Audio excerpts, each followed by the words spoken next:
তাহলে ঈদুল ফিতরের দিনে কিছু করণীয় রয়েছে।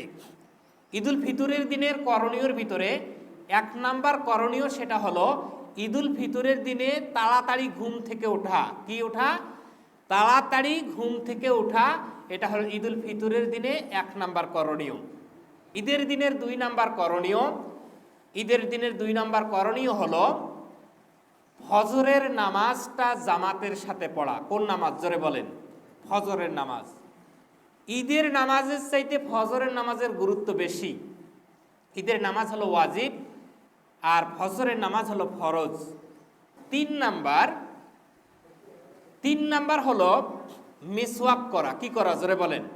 মিসওয়াক করা। আল্লাহর নবী বলছেন, যদি আমার উম্মতের কষ্ট না হইতো তাহলে প্রত্যেক নামাজের আগে আগে আমি তাদের মিসওয়াকটা করা আবশ্যক করে দিতাম। এরপরে ঈদের দিনের, ঈদুল ফিতরের দিনের আরেকটি সুন্নাত, সেটা হলো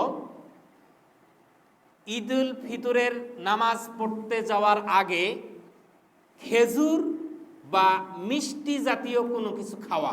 খেজুর খেতে পারেন অথবা মিষ্টি জাতীয় কোনো কিছু খাইতে পারেন। আর ঈদুল আজহার দিনে কোনো কিছু খাবেন না। ঈদুল আজহার দিনে কোরবানি না হওয়া পর্যন্ত কোনো কিছু খাওয়া যাবে না। এটা হলো ঈদুল আজহার দিনের করণীয়। তো ঈদুল ফিতরের দিনের আর করণীয় হলো